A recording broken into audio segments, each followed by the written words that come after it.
during the legislature. So I am going to call to order the Senate committee hearing, even though we're joint with the House and the Senate together. So we're so happy that you're here today. And they were originally going to put us in the Senate room, which would never be enough room for all of this. I loved that I drove through every one of my school districts to get here, and they're all closed today. So how perfect, because, you know, students always thought snow day was just exciting for them. But as a teacher, we know who really gets excited, especially when you get the early notice that we're closed tomorrow. So we're glad that you guys didn't really miss any action today. So going to start off, do we have any bill introductions for the Senate? We do not, so we're going to move forward. We do have our Teachers of the Year, the finalists, and the Kansas Teacher for the Year, and we are so excited about that. We did ask each of them that when they came and spoke to us, they would share two things. First, we want them to share an example of an innovation that they've used in the classroom, how they implemented it, and what were the results of that innovation. The other thing we wanted them to share with us is what advice would they give to a high school student that was thinking about teaching as a profession? Because we know that the university deans are now trying to grapple with a decline in enrollment, but we want to hear what the folks in the classroom are saying to our kids. So we are going to start off with Jessica.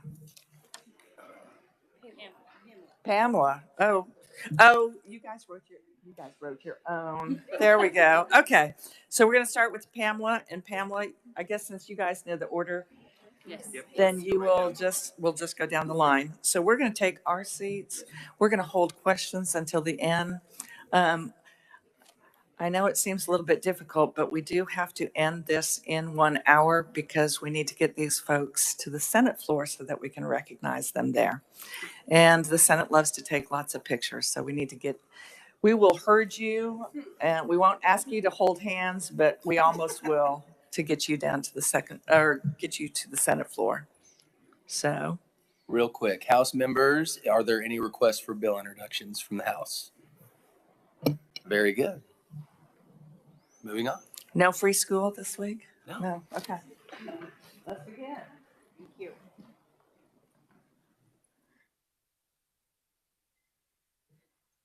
Good afternoon. On behalf of the 2023 Kansas Teacher of the Year team, I would like to thank you for the opportunity to speak today. My name is Pamela Munoz, and I'm a kindergarten teacher at Topeka Public Schools. During COVID, I was extremely proud of how my district handled building closures. Although it was not what we wanted, my district really stepped up and thought outside the box, which in public education is what you need to do. Be innovative. At the elementary level, a video team was created for reading and math in each grade level. Those teams were in charge of creating virtual lessons for teachers in their grade level. As part of the literacy video team, I created phonics videos for kindergarten that year and the next. Teaching remotely was not ideal, but it was important for me to create fun and interactive videos. My goal during this unprecedented time was to make sure our students were engaged and excited about learning. Along with creating videos, I also created simple but engaging lessons for students. These videos and lessons were sent out to teachers across the district who used them to teach phonics remotely. Today, teachers still use my phonics lessons during guided reading stations. The district currently uses my videos as examples of how to teach phonics to new teachers. As I look back, I realized that two important skills really helped me be successful during this time: having a positive attitude and being flexible. So, my advice to a high school student who is interested in public education is that being a teacher is a rewarding profession, but it is important to have a positive attitude and to be flexible. Education is always changing. Some things you have control of, but many things you do not. But how you handle the situation is important. Growing up, being a YouTuber wasn't a career, but I found myself in that career when I was teaching remotely. My district and my students needed me. They needed me to be positive and to show other teachers that this can be done, even though it was not ideal. Being able to be flexible in this tough situation and think innovatively helped me to ensure that kindergartners across the district has still had an opportunity to learn. So, to those future public educators, know that you are needed, that with a positive attitude and the willingness to be flexible, you can empower your students. Thank you.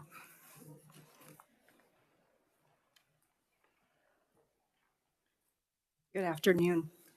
I am Kendall Norberg and a proud fourth grade public educator in Lewisburg, USD 416.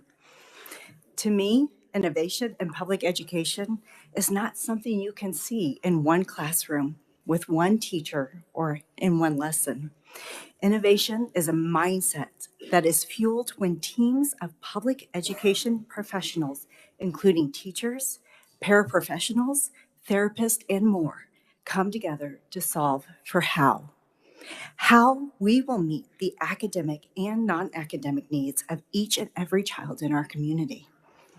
Innovative thinking is a non-negotiable in any education setting. We use innovative thinking from the moment students walk through our doors. We have to be ready to respond to those students who may have had nothing to eat since they were at school the day before, to those needing extra attention in a core subject area, or those experiencing a crisis situation due to trauma in their life. During the pandemic, innovative thinking is how educators were able to adjust so quickly to alternate learning environments to ensure students' learning continued. My district has shown innovative thinking when it comes to teaching students in the manner in which they learn best and building leadership skills in our high school students by assisting our elementary students with homework and after-school clubs. As Professional Community Day today, we figure out how to continue monitoring students and provide that multi-tier system of support in each of our classrooms so all our students can reach their highest potential. Educators must be innovative to solve our everyday issues, but it takes us asking not can we, but how will we? When speaking to future public educators, I would say it's important to understand your why. Everyone's why is going to be different, but as an educator, it is important that our students need to feel that belonging that they all deserve. However, public education, our educators are not always focused on academics. We are in the public service business. As a teacher, we have responsibilities to our students and their families to ensure that every child is given the opportunity to benefit from a well-rounded education. This goes beyond academic lessons taught in the classroom. We know that employers are looking for more than academics. We're working with students on communication, problem solving, time management, citizenship, and many other skills that will open the doors to all our kids. As a professional public educator, you will need to form those connections with every child. The connections you have with your student may be the key that keeps them coming to school each and every day. As an educator, we know that every child deserves success. You will need to focus on the individuals you're working with and what success looks like for each of those people. As a public educator, you will have the responsibility of valuing and caring for and serving every student to help them find their place in our society. Thank you.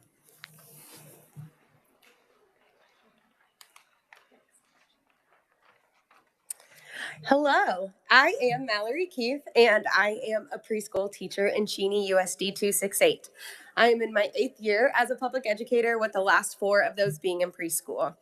My principal approached me in 2019 about starting the 3-year-old program in Cheney, and I jumped at that opportunity to do something that would positively benefit not only my school, but my community at large.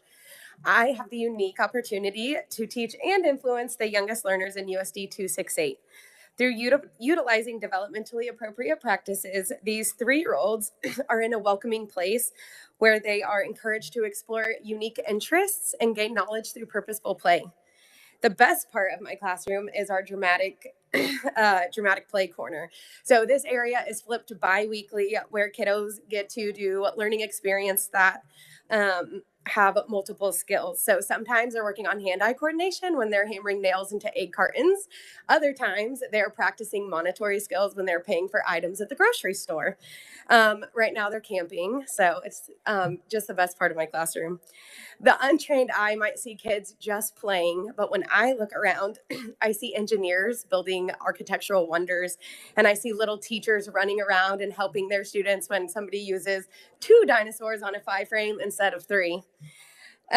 These skills are then practiced in our community when we go on field trips to either the local fire station or the flower shop or farms. And my scholars learn at a young age that they matter, they're smart, and they're cherished in our community. Other valuable members in our community are our high school students who are interested in being public educators. And these are some of my favorite members. In Cheney, I have the opportunity to work with these students. And my favorite thing that we do in September is Grandparents' Day. And sometimes we have kiddos that don't have grandparents who are able to attend.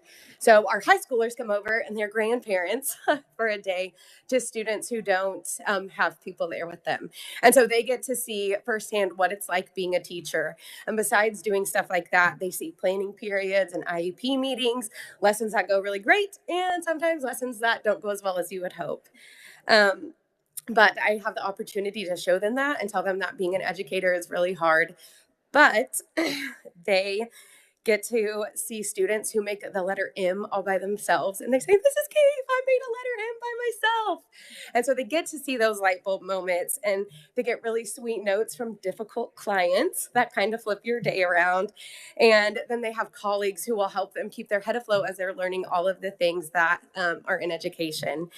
And so then most importantly, you have the opportunity to have a room full of kids that turn into your family, because those 3-year-olds really are my kids now. And so you just get to find joy in doing what you love with who you love. Thank you.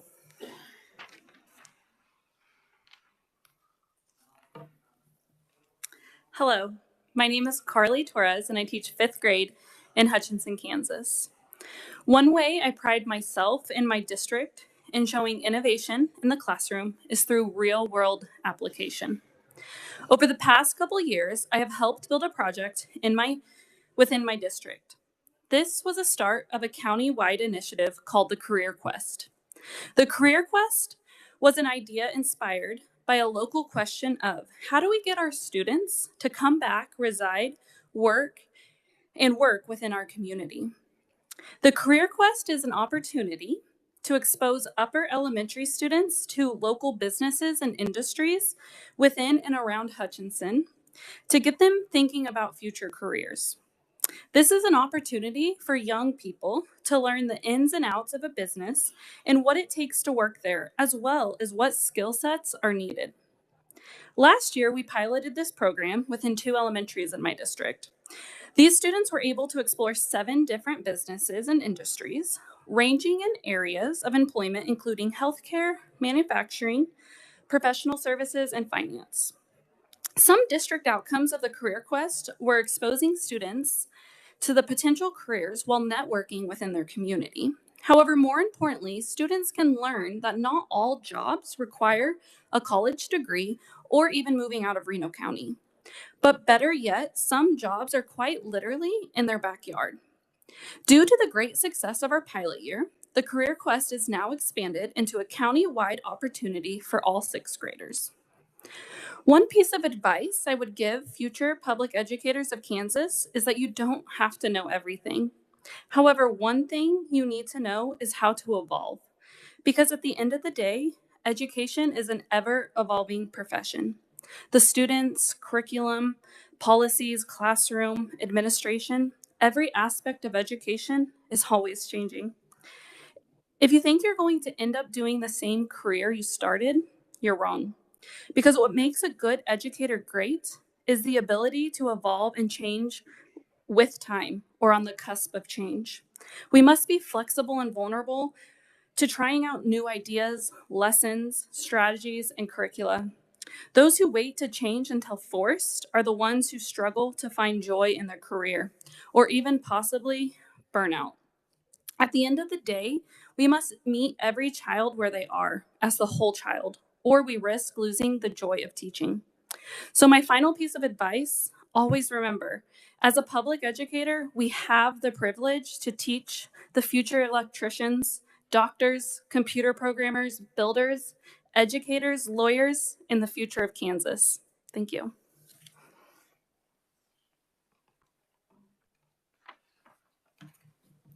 Good afternoon. My name is Jessica Gazzano, and I am a middle school art teacher in the Spring Hill District.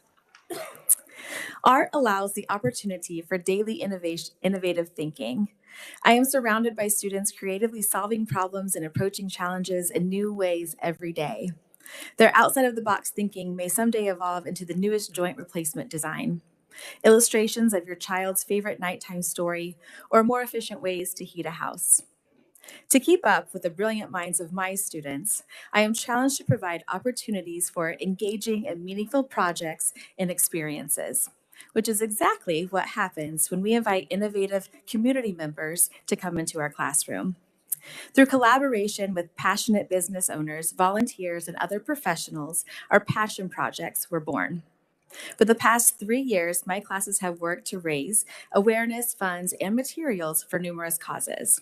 Last spring, 100 of my students created pet portraits of cats and dogs for a local rescue shelter. Through the auctioning of their art pieces, they earned $600 to be used for the medical needs and everyday living needs of their new furry friends. This spring, my classes will partner with Noah's Bandage Project as they work to spread awareness and raise funds to help end childhood cancer. Not everyone in my classes has a passion for drawing and painting, but my class is more than what we create on paper. In the art room, students are learning how to collaborate, communicate, solve problems with minimal materials, and make a positive impact in their world. The valuable skills they learn through these projects live outside of our sketchbooks and beyond the 4 walls of room 145. The skills of teamwork, recognizing and appreciating the strengths of their peers, and finding solutions that did not exist before will follow them to the next classroom, the next grade level, and eventually into their adult lives. These skills are especially necessary for public educators. To the young people who want to have their own classroom one day, the classroom will never be just yours. It will belong to the veteran teacher down the hall who will have the answers when you don't, the custodial staff who will create a clean and safe environment for learning, the paraprofessionals who will give advice when you can't seem to reach a student, the parent who will volunteer to come in and speak about the way an inclusive playground helped their quadriplegic son finally look forward to recess. Most importantly, it belongs to the students. We're a team. Accept each and every child that comes through your door. Be the teacher that never gives up on them. Your strengths, partnered with the strengths of your colleagues, administration, parents, and community, will grow powerful leaders and successful Kansans. Thank you.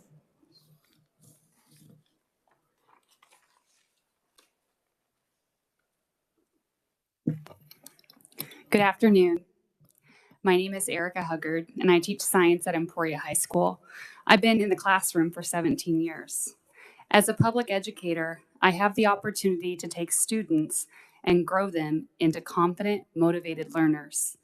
To help students reach this goal, I use mastery learning techniques, modeling instruction methods, and technology to meet the diverse abilities in my classes. If you observe my teaching, modeling instruction would be the most obvious innovation you see. Students develop understanding of content by drawing parts, processes, and steps as they use their models to guide them to explain their own learning. Students in my class can often be seen communicating and working collaboratively at their table groups or in learning pods using their models. As students prepare, they become experts in the topics we are covering as they explain their models to me and their peers through verbal and video quizzes. To support learners, I create short instructional videos that can be used for additional exposures to the content. With the use of these videos and me, I can meet the needs of each student in my classroom. Additionally, students develop into intrinsically motivated learners who become confident in their ability to learn. Public educators like me have this opportunity and responsibility daily. Educators change lives, and we know it because our students, past and present, tell us. When I talk to high schoolers interested in being public educators, I tell them it's worth it because I love what I do. I love seeing my students be successful when faced with rigorous curriculum. I love learning about each of them and finding ways to help them see their potential and pursue their dreams. But my students don't just hear my words of encouragement, they also see my passion and my joy. And that is what we need to inspire the future generation. Unfortunately, though, when teachers are too overwhelmed and they don't have the resources they need, the love for their profession gets lost. In order for teachers to show their students this is a great profession, teachers need to be supported inside and outside of the classroom so they can be in the moment and present to celebrate the success of their work. Changing the narrative alone will not be enough to grow the next generation. They must see it. Students and future educators need to connect to the emotion we have so they can be inspired. Thank you for appreciating and supporting public educators so we can be inspirational.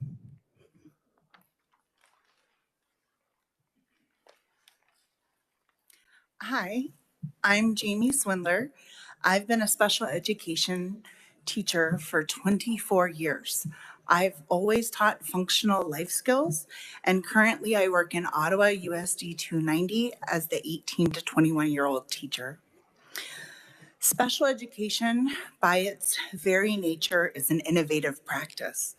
Each day, I'm honored to be part of a professional team of people who actively choose to solve the difficult issues facing today's school-age students. I could share with you a brilliant technological advance because in special education, we have so many. But I would also like to highlight the incremental daily innovation that it takes to support the dreams of our most vulnerable students. I've seen what it takes to place a student in a community work location. I've seen what it takes to set them up for an internship or to actually have fully funded work in the community in which they live. I have the benefit of seeing all of the work that the educators that have done before me. The kindergarten teacher who has taught sharing and how to wait patiently. The middle school teacher who taught number sense in elementary school. The extra reading support. The speech pathologist who supported our students to learn to process new information. I see the work and the dedication of the students each day. But my greatest pride comes from knowing that I have a part in the outcome of this student's future. I have a piece of that success, the success built on the dedication and the hard work of the educators that have come before me. I believe that public school special educators are the backbone of Kansas schools. Special education is innovation at its finest. Kindergarten readiness, work readiness, citizenship, and individual plans of study are no longer special education initiatives, but they're Kansas initiatives that affect all students in our state. And we, as special education teachers, are leading the way. As a parent of a 21-year-old with autism and an intellectual developmental disability, My son has benefited from the work of public school special education teachers since the age of 5. His success today is a product of his family, his teachers, his bus drivers, his paraeducators, his school nurses, and each of the team members who have supported him to learn to solve his own problems and to support him through some really tough times.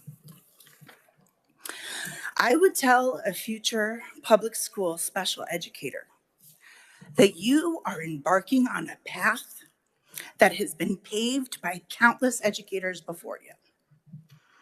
I would say join the team, be part of history in making the state of Kansas lead the world in the success of each student. Thank you.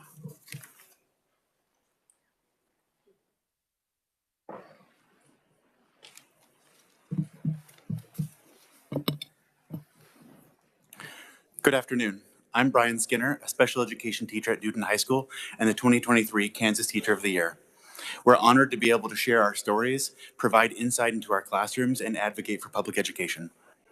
As a special education teacher, most of the students that enter my classroom enter so while carrying some sort of a stigma connected to their disability. They struggle with reading, writing, or knowing how to appropriately respond to certain social situations.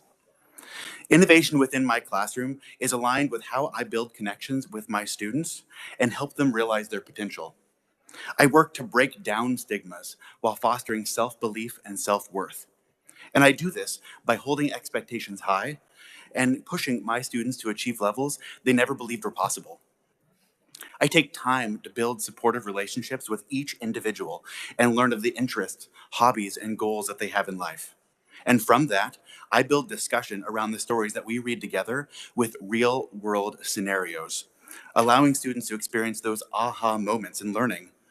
This builds valuable communication skills that are so important for helping my students achieve their post-secondary goals.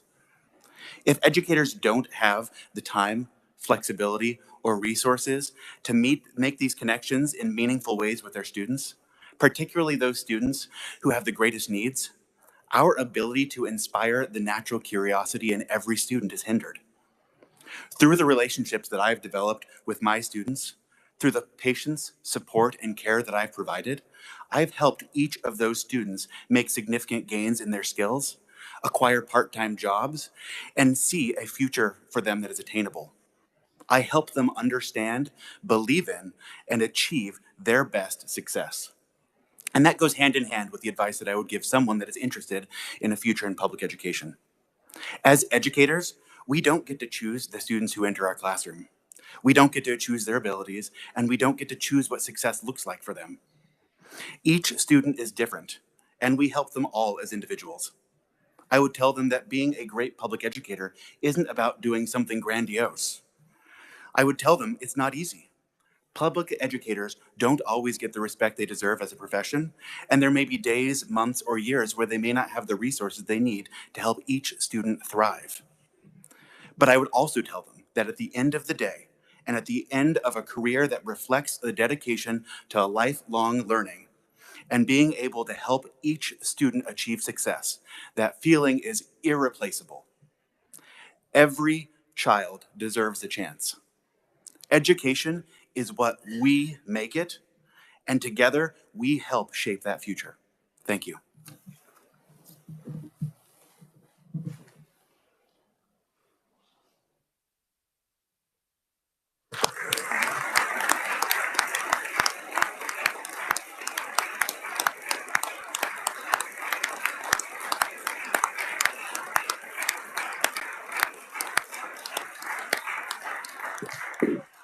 I think we can all see why you are the finalists for Teachers of the Year as well as our Kansas Teacher of the Year.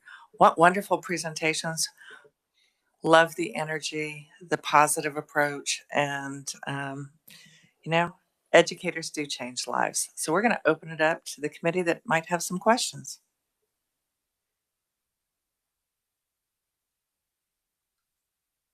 Senator Sykes. Okay.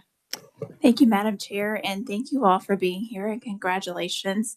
I will throw this out there and anyone who wants to answer. Many times I know you deal with students who you see that little spark or the light bulb where something has just um, they get it. Maybe it's not something that we see as we're doing policy that they're meeting those benchmarks. But what is that one aha moment or child that you saw that light bulb kind of go off, even though it's something that when we're looking at all of the statistics and data, that it might not be triggered on that?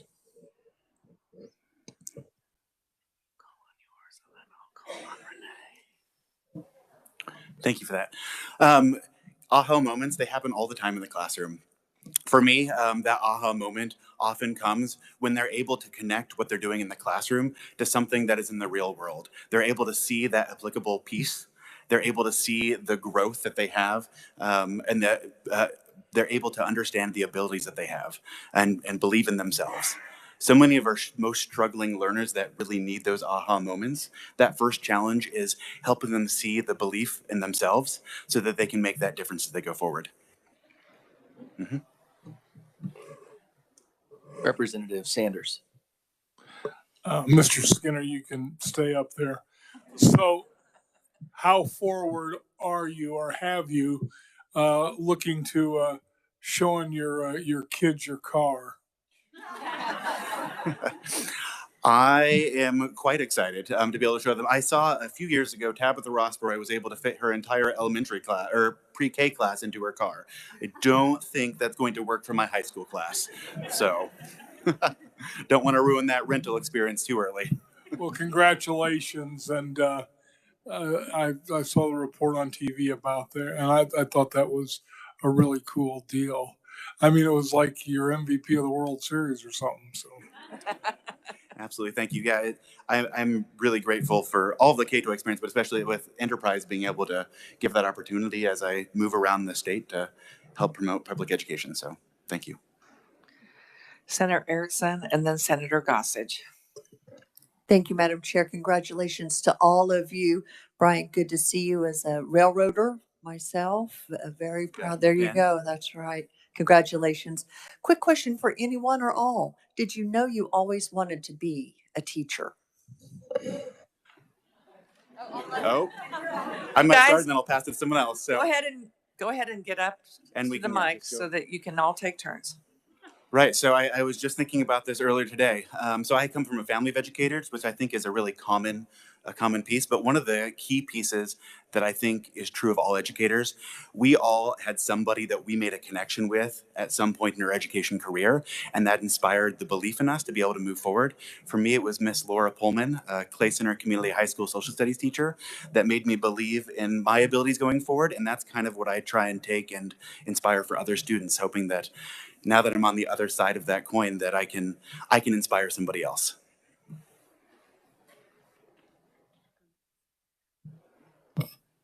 I always knew I wanted to be in the public service. I did think about becoming a nurse at one point, but when I walk in a hospital, I tend to pass out. So that was not a good option for me. But teaching, yes, there's something about being around, and I teach fourth graders. I've always taught upper elementary, and something about being around those kids. And you ask about those aha moments. They happen all the time, and it's so unexpected. And it is so fulfilling that you just become addicted to it.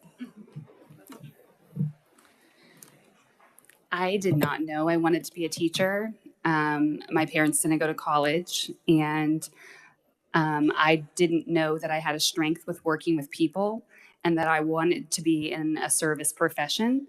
As a proctor, I was able to have that experience and realized I wanted to be a teacher. So now as a teacher, I look for strengths in all of my students, and strengths that they may not realize that they have, so I can help them see what they can be. Because as teenagers and adolescents, they often don't know what their strengths are. That's an excellent segue into how I became a teacher. Seventh grade, PE class. I pretty much looked like I do now, only a little younger, not as gray.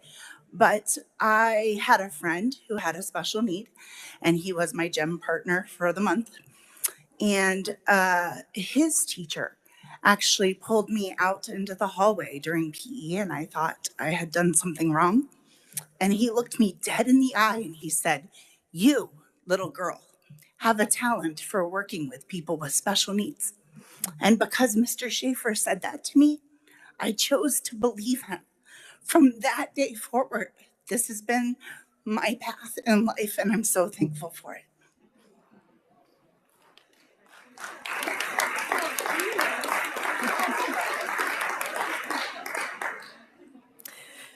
I didn't always know that I wanted to be a teacher. However, I had a lot of heroes growing up, and they all happened to be teachers. So I didn't know that I wanted to have my own classroom, but I knew that I wanted to be like them. And as I grew up, I realized that their superpower was encouraging young minds and encouraging me to follow my dreams. And that's what I wanted to do. Senator Gossage. Thank you, Madam Chair. Thank you all for being here. As a former elementary teacher myself, it's just such a delight to see you all. You know, I've always said good teachers are born. You're just born knowing you love to see people learn, right? And you just get a thrill when you see those aha moments. And last year, we had the opportunity to vote in a law that would allow an autism director. And having been a mother of a child that I homeschooled who was severely autistic, my question to you is, how do you see this autism training helping, whether you're a high school teacher, a special ed teacher, art teacher, how do you see this training helping in your classroom?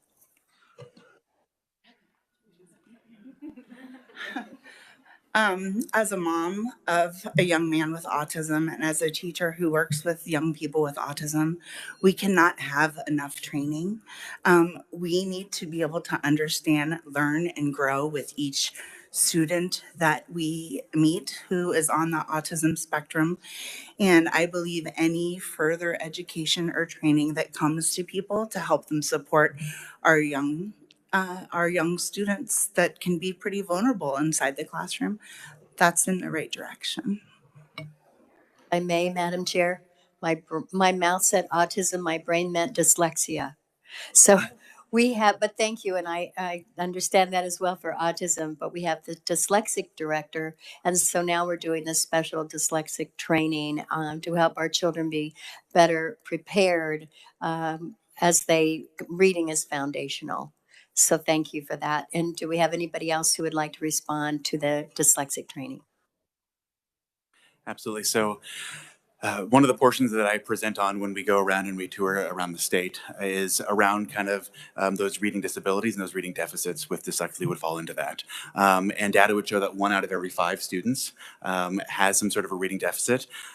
Similar data is going to show that somewhere between 12 and 15 students have an IEP, an individualized education plan, which shows that a learning deficit is not purely a special education concern.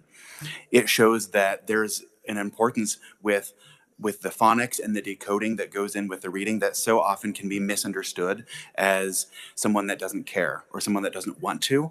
And that can have harmful impacts on a student if those misunderstandings become a barrier for a student. So any support in helping other educators understand those potential barriers and be able to help students with those is always a plus. Representative Haskins. Thank you very much. If I may have Ms. Swindler and Ms. Munoz, please come to the, sounds like a game show. I didn't mean it that way. First, Ms. Swindler, yeah, thank you very much. Ms. Swindler, I want to thank you for sharing that story publicly. That was a connection into you, and that told me everything of why you were up here. And so thank you for that. But that's not the only reason I brought you up here. I have a question. And Ms. Munoz, you also know that I was principal of a day at McCarter Elementary, and I got to tour your classroom. And Commissioner Watson, I would just like to as I was principal, there was 0 suspensions or expulsions, and we had 100% attendance and retention. So thank you very much. Just making a plug for future visits. I was a building substitute for Jardine Elementary for 1.5 years. Don't look at your watch. I'm all right. I want to know, I've seen firsthand at the elementary school, good days and bad days. And you're here because you're exceptional and you talked about flexible, but in your special fields, and I'll start with Ms. Munoz, what's a bad day? And since you have this platform, what can we do to help you make it not a bad day? You want to go? You want me to go? A bad day is when we do not have enough subs and we don't have teachers available. So teacher retention is big right now, and burnout. COVID was rough, and unfortunately, we lost a lot of wonderful, amazing teachers for COVID. We had to think outside the box. We were forced to, and that shift, that change, that it really forced us, and we lost a lot of great educators, and as a result our schools are suffering because of that. So teacher retention and recruitment is big. We have the pleasure of visiting Kansas colleges, and it's wonderful to see how many students are in the educational field, but at the same time those numbers are small, and we need to get more educators. So that is important.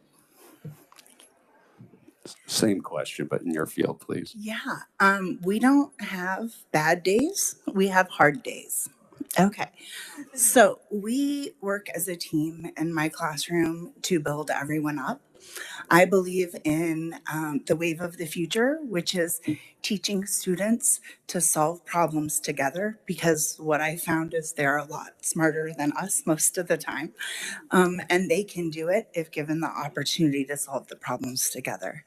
I would second what Ms. Munoz says. It's tough if we don't have paraeducators, but it's even more tough when the bus drivers aren't able to pick up students. And I don't know what you guys were like in high school, but if our students don't eat lunch, we're in trouble. That's going to be a tough afternoon. So the people that we depend on the most are going to be our classified support staff. They're taking the data that you guys want to use. They're the ones who are helping us in our classrooms set up activities, be prepared for the next class. And when that person is missing from our team, it's really apparent.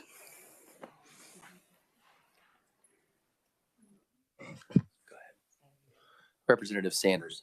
Thank you, Mr. Chairman. So now I'm going to ask a serious question. I would dare say that all of you at one point or another have had discipline problems in your classrooms.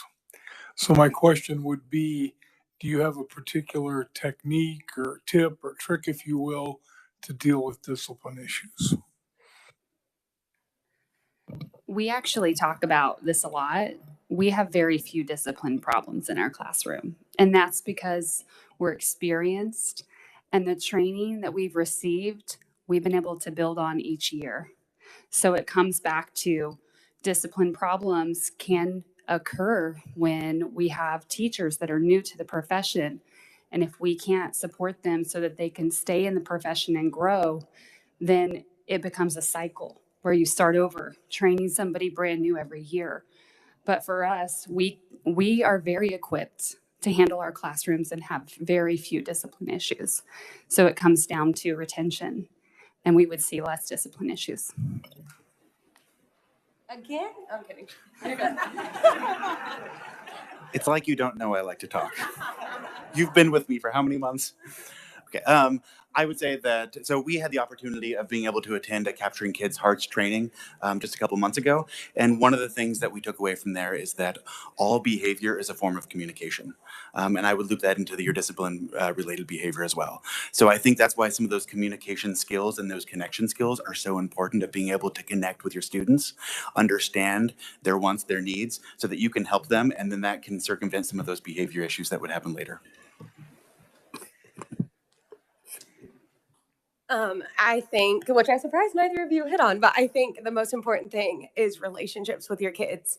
Like, I know what my kids need. They know I love them. And so if they know that I love them and I expect them to do well, then they don't want to disappoint me. Kind of like your kids, if you have kiddos at home, like that maybe they don't want to disappoint you. And so that's how we all feel with our students, our kids, and they don't want to disappoint us, and they know we love them, and that if they fail, that's okay. They're forward failing. And so just showing them love and grace every day, and that it's okay to make mistakes. We all do.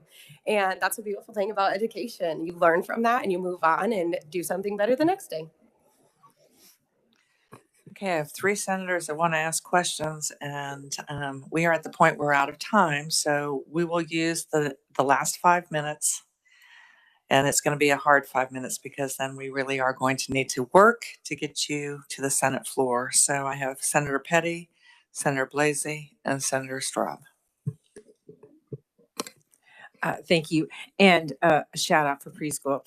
But my question goes back to, we hear a lot about mental health and the impact that the last couple of years have had on our students and staff. And so I just wondered if one or any of you would want to relay, and some of your past answers have fit in this category somewhat, but if you felt that your students and staff have been impacted mentally in the last couple of years. So I want to touch on relationships again. Relationships is something that's really important, and we use that in both managing behaviors and getting to know our students and identifying their strengths. But I think that the biggest thing is that if we are so busy subbing and covering and teaching extra sections that we become weighed down by the responsibilities, that puts a barrier between us and building relationships if you're constantly multitasking through everything. And this goes all the way from administrators down to custodians and paras. We are all carrying the workload of more than one staff member, and it makes relationships a little bit harder. And relationships are very important to identify the mental health needs of our students and to support those. Senator Blasey. This question's for, I was going to do Mallory and Pamela, but because we only have 1 minute, I guess we'll go with West Sedgwick County, Mallory. I'm just curious, I drop my kids off at kindergarten and daycare and all that, and I see all these little minds running around, and they're so excited and full of energy. Yeah. You're like a superhero. So, when you go home at night, are you exhausted? Like, what is it like? I got to hear believe it or not, I don't even drink coffee. This is like me when I get up. So, no, I think that when you do what you love, that energy is there, living in what God's plan for you is. You just do it. You love it. You have fun. And I have a lot of energy, and so do 3-year-olds. So, we're like the perfect fit. Okay, and we really did not need to have Mallory tell us that she was the preschool teacher, did we? We all knew. Okay, Senator Straub will finish us up. Thank you, Madam Chair, and thank you to all of you. I certainly appreciate everything you do.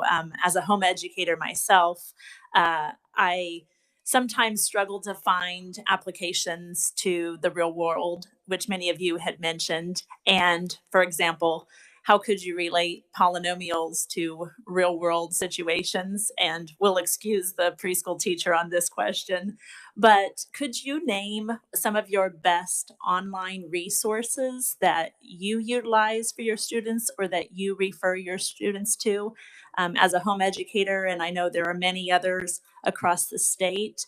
Sharing our knowledge and sharing our innovative ideas is crucial to success for everyone. So could you just briefly share a few of your best resources online? Because I love science, HHMI, Bio Interactive, lots of great simulations, lots of great activities that are hands-on, and it's all based on research. So good stuff. I use Ed Helper quite a bit for reading strategies that are leveled. I also use Unique Curriculum, which is amazing for students with special needs. And we use a lot of Discovery Education because the video snippets are educationally relevant and small, less than a minute. So.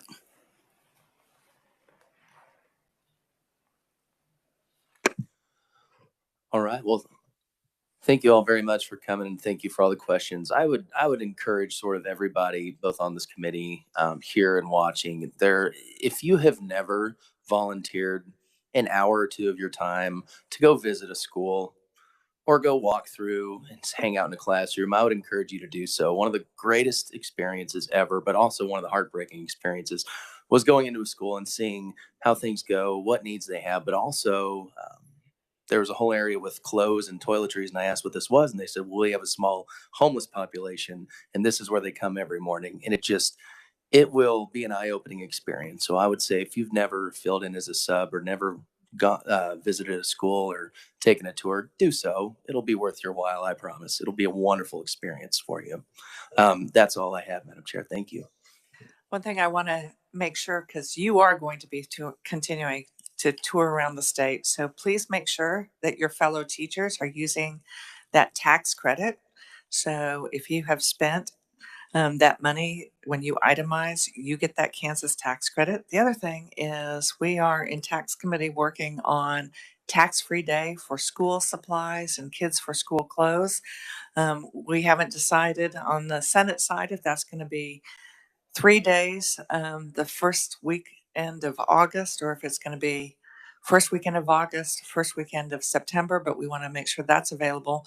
One of the things that was an ask is that superintendents and school districts start talking, because one of the largest financial burdens for families is when they enroll their kids.